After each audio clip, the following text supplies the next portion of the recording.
I walked into the conference room carrying my presentation materials, and the entire sales team went silent. Then Derek started laughing. Within seconds, the whole room was laughing.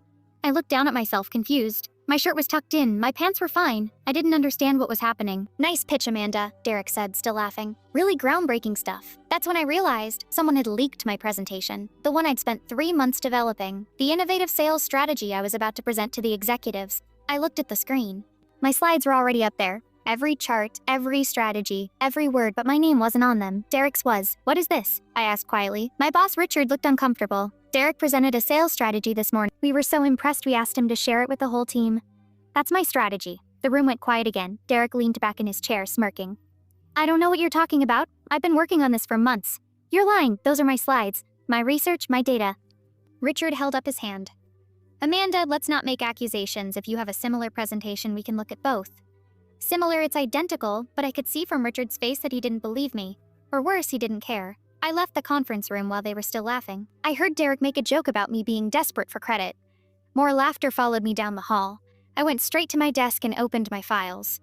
All my work on the presentation was there, dated over the past 3 months. Derek couldn't have that documentation. I requested a meeting with Richard and HR. They agreed to see me the next day.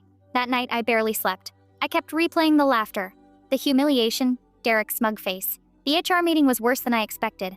I showed them my files, my timestamps, my email trail. Derek showed them a folder of work that had clearly been created the night before. "This is my original research," he said smoothly. "Amanda must have seen my files on the shared drive and copied them." "That's not true. I never accessed any shared files. Check the server logs." HR promised to investigate, but I could see they weren't taking it seriously. Over the next week, Derek's star rose. He got praise in meetings. Richard mentioned him for a promotion.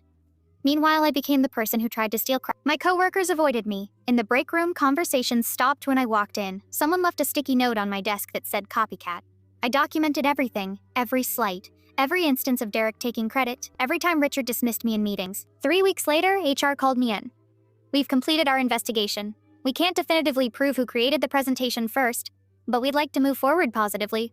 "Move forward? He stole my work. The evidence is inconclusive. We think it's best if you both work on separate projects going forward."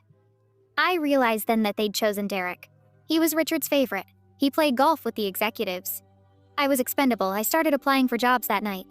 Within a month, I had 3 interviews lined up. The day I gave my notice, Richard seemed surprised. "You're leaving? Why?" "Because I was laughed at in a conference room while someone else presented my work and nobody cared." "Amanda, you're being dramatic. That situation was resolved." "It wasn't resolved, it was covered up. There's a difference." I worked my 2 weeks quietly. On my last day, Derek stopped by my desk. No hard feelings. I looked at him carefully. "You know what you did, and